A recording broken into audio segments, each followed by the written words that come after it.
Como o universo se formou? Como evoluiu? Qual será o futuro dele? Ao longo da história, o homem buscou as mais diversas explicações até descobrir que tudo se originou a partir de uma grande explosão cerca de 14 bilhões de anos atrás, o Big Bang. Até há pouco tempo, parecia óbvio que o universo era formado por estrelas, galáxias, planetas, cometas, e no meio de tudo isso, nada. Vácuo. Mas a descoberta que rendeu a 3 astrônomos americanos o Prêmio Nobel de Física mostra que o que conhecemos é só parte do universo, a parte menor. Eles foram premiados porque provaram que o universo está crescendo cada vez mais rapidamente. No Espaço Aberto Ciência e Tecnologia desta semana, você vai conhecer a força invisível capaz de superar o campo gravitacional de galáxias inteiras, de supernovas, de buracos negros e lançar o nosso universo nessa expansão cada vez mais rápida. Rumo ao infinito? Nosso programa está começando agora. No início, tudo o que existia estava concentrado em um só ponto, conhecido como a singularidade.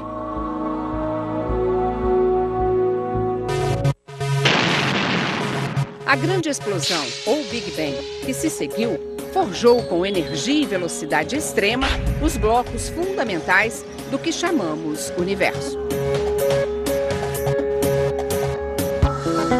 Em alguns milésimos de segundo, menos que um piscar de olhos, começaram a surgir núcleos de átomos de 2 elementos, hidrogênio e hélio. 99,9% dos elementos que formam nossas estrelas. No cenário cosmológico padrão, o universo surgiu há cerca de 14 bilhões de anos. Quando o universo tinha 3 minutos, todo o hidrogênio e o hélio foram gerados, certo? Que a gente chama dos elementos leves, a nucleossíntese primordial. O universo depois foi dominado por uma radiação por cerca de 400 mil anos. Essa radiação permeia o universo e, para que a gente tenha uma ideia, existem 420 partículas dessa radiação em cada centímetro cúbico do universo, aqui nessa sala, por exemplo. Logo depois, a matéria do universo começa a dominar, as estruturas são formadas, como as galáxias, os aglomerados de galáxias. Durante bilhões de anos, o universo se expandiu. Surgiram os pioneiros da ciência. Eles queriam explicar como, por quê, qual a razão de se seguir uma certa ordem. Isaac Newton, com sua maçã, entendeu a lei da gravidade. Força que mantém unido tudo o que é massa. Conclusão velha conhecida nossa. Mas no início do século XX, a cabeça genial de um físico alemão mudou tudo o que sabíamos. Com sua teoria da relatividade, Albert Einstein mostrava ao mundo que a força da gravidade pode ser tão grande que é capaz de atrair até mesmo a luz. E foi usando estas propriedades que o astrônomo americano Edwin Hubble percebeu, vendo o desvio que a luz sofria para o vermelho, que as galáxias ao nosso redor estão cada vez mais distantes. O universo estava se expandindo. In the very distant past, more than about 5 billion years ago, it was even decelerating. It was going slower and slower. So it was expanding, but the expansion was going slower and slower. And then at some point, it started going faster and faster. Do you know why? What changed? What changed basically is that in the distant past, what dominated the expansion of the universe was gravity, the mass within the universe. And gravity was slowing the expansion down in the same way that if I throw these keys up, the gravity of the Earth slows them down, yes? But at one point, this thing we call dark energy took over, and this dark energy is pushing on the expansion of the universe, and that caused it to go faster and faster.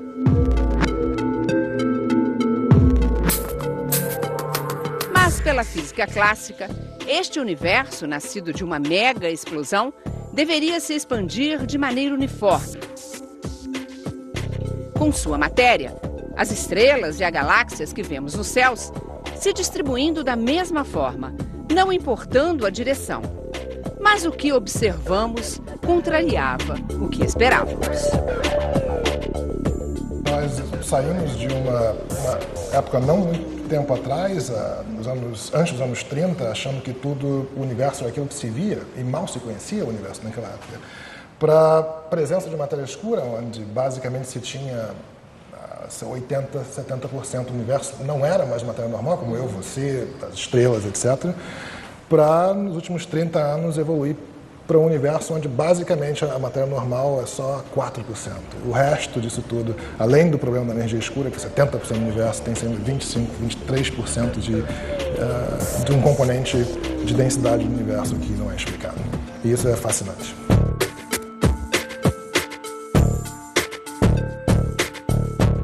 Ao comprovar um fenômeno previsto por Einstein, acabamos notando que o universo era muito mais do que aquilo que podíamos ver. Observações mostraram que a luz e a distribuição das galáxias sofrem interferências de uma misteriosa força invisível, que não reflete nem emite brilho, mas que pode afetar a trajetória e a velocidade da luz, transformando o que parecia vazio em uma espécie de lente de aumento cósmica. Energia escura e matéria escura. O que são? O que são, ninguém sabe. São objetos de estudo intenso atualmente. Provavelmente uma das perguntas mais importantes da física e astronomia atual. Mas energia escura é o nome que se dá, em geral, a todas as possíveis explicações que estão associadas ao que foi descoberto pelo pessoal que ganhou o prêmio Nobel agora, pelo Rees, o Schmidt e o Perlmutter, que tem qualquer explicação que venha ser dada para a expansão acelerada do universo. Seja um vácuo quântico ou uma relatividade nobre. Esse é o nome que o pessoal dá para essas explicações, energia escura. Não sabe o que é. Matéria escura é um componente de densidade do universo que já vem sendo investigado há mais de 70 anos. A primeira evidência dele aparece com Zwick em 33, quando ele pega o aglomerado de galáxias de Coma e percebe que tem que ter muito mais massa nesse aglomerado do que deveria ter para as galáxias, do que você consegue observar para as galáxias conseguirem andar nessa velocidade rápida que elas têm. Se só tivesse a massa que você vê, as galáxias iam embora do aglomerado e se desfaziam. Where does the energy of the dark energy comes from? Yeah, well, first of all, if I knew the answer to that, then there would be yet another Nobel Prize, given for this. We don't really know the answer to this, but we have some suspicions. We think that this energy may be the energy associated with a physical vacuum, with empty space, essentially. In physics, empty space is not really empty, the vacuum, but there are virtual particles appearing and disappearing there all the time, and they can exert this repulsive force, and this is where we think, this is the source of this dark energy that exerts the force. Freut es Sie hier in Amerika wieder zu sein? Wenn ich Sie sehe, sicher. Em seus trabalhos, Einstein chegou a conceber uma força repulsiva que anulava a força da gravidade. Ich trinke nicht, also ist mir das ganz gleich.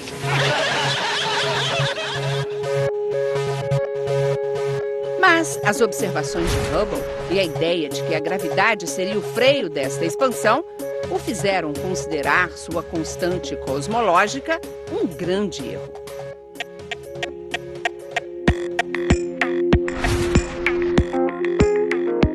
Mas uma descoberta feita em 1998, que rendeu aos físicos Saul Perlmutter, Brian Smith e Adam Rees o prêmio Nobel deste ano, de que o universo está se expandindo cada vez mais rápido, criou uma nova questão. Será que as teorias que conhecemos hoje ainda são capazes de descrever com precisão nosso universo? Einstein pode estar sob suspeita agora? Pode estar sob suspeita agora, exatamente. Ou pode estar completamente correto. porque o que ele mencionou no começo na primeira metade do século passado, que seria o seu grande erro, pode também ser a explicação para esse fenômeno. Então, nós estamos agora numa encruzilhada.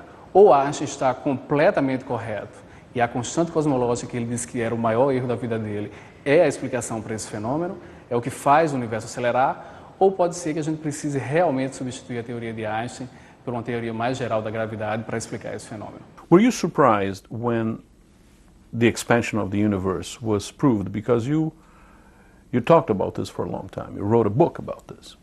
Were you surprised?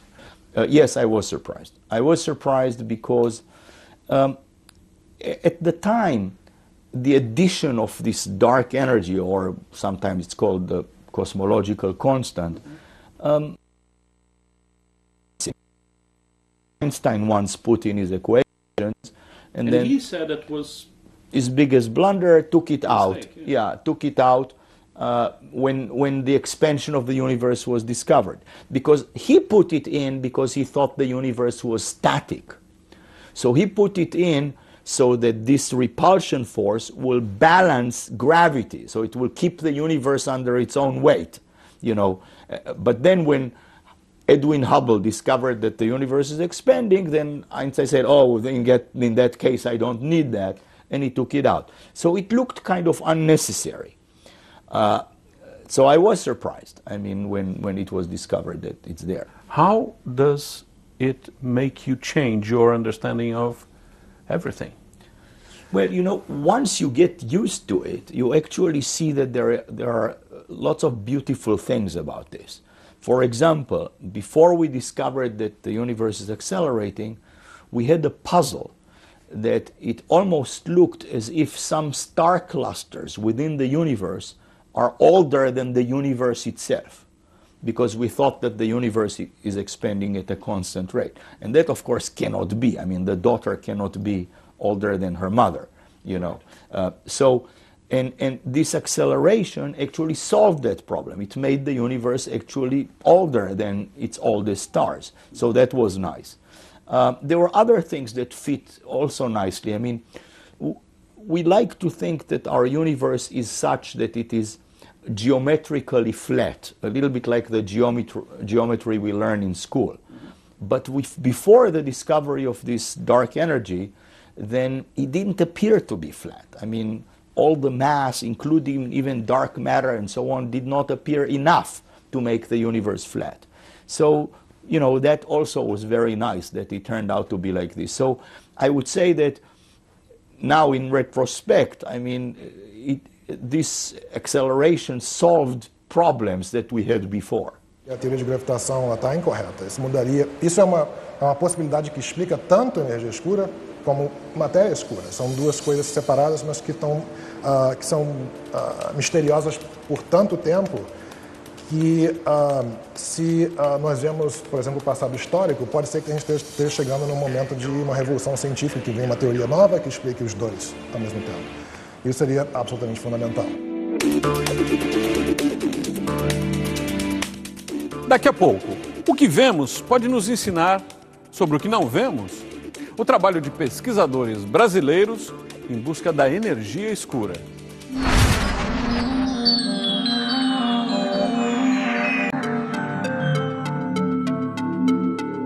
Baseando-se em décadas de imagens detalhadas, os cientistas calculam que existam bilhões de galáxias, e cada uma delas tenha centenas de bilhões de estrelas como o nosso Sol. Ou seja, nós mal começamos a entender o que é o universo. Mas já ficou claro que o que existe lá fora não se comporta exatamente como nós prevíamos. Para explicar estas contradições, como a que leva o espaço a crescer cada vez mais rápido, os cientistas criaram os conceitos de matéria e energia escura. Algo que tem que estar lá, que não conseguimos ver, mas é possível medir.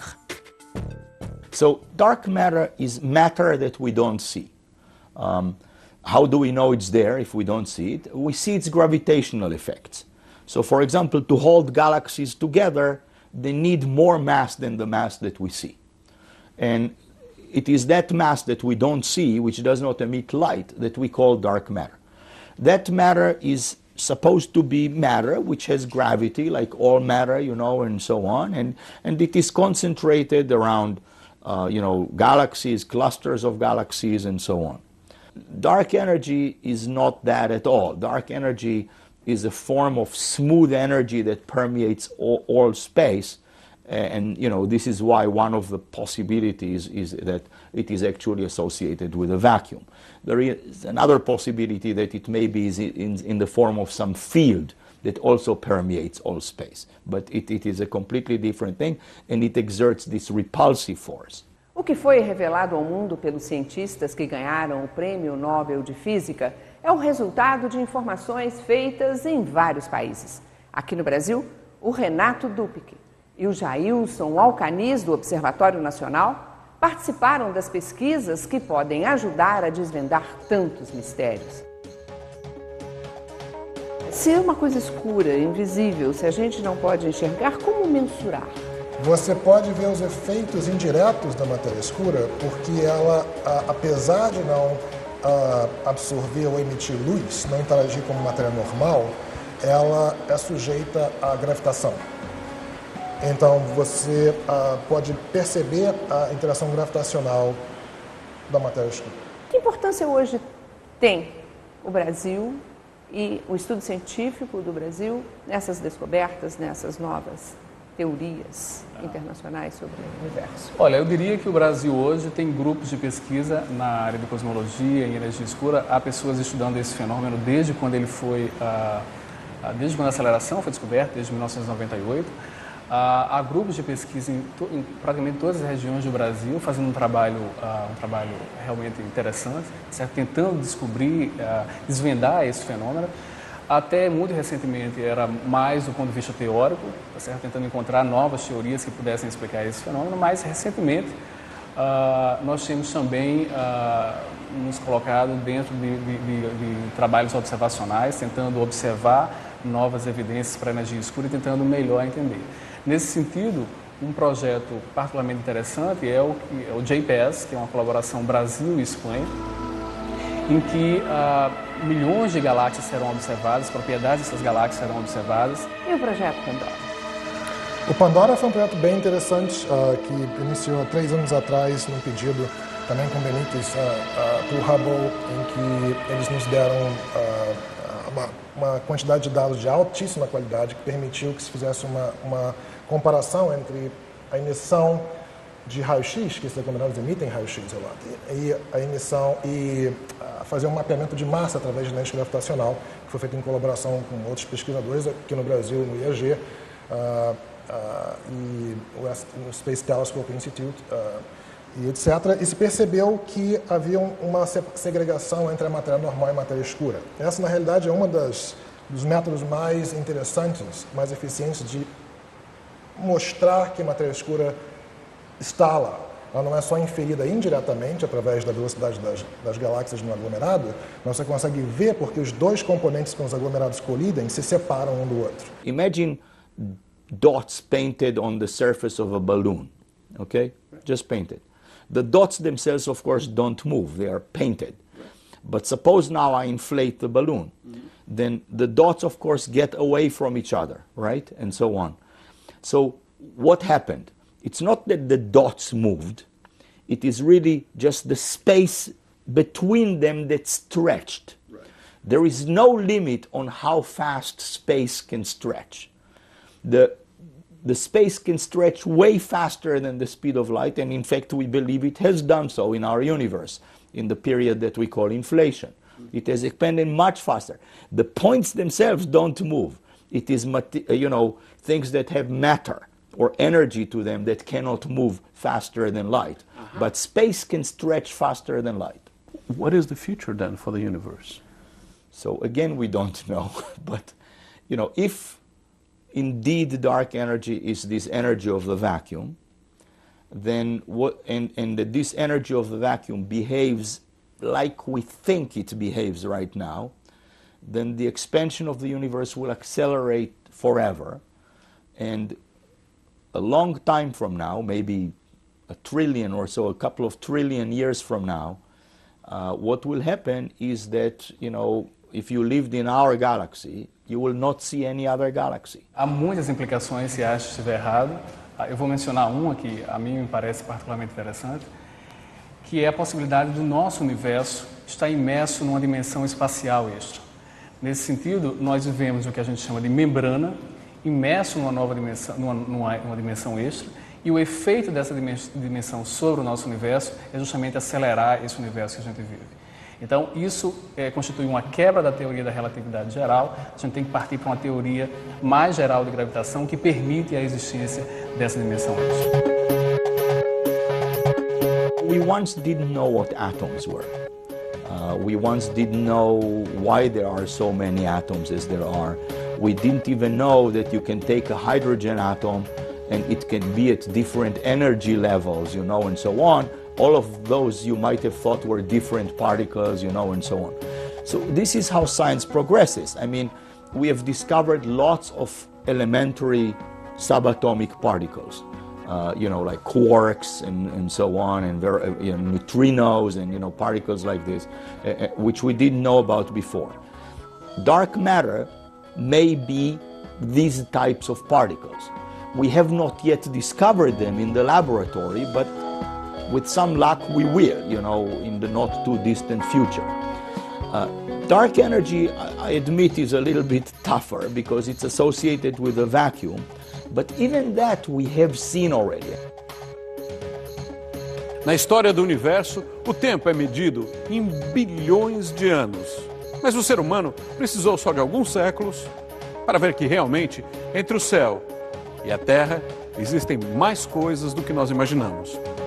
Nosso programa fica por aqui, mas continua no nosso blog. Deixe seus comentários, faça suas sugestões. O endereço é g1.com.br/globonews. Voltamos na semana que vem com mais um Espaço Aberto, Ciência e Tecnologia.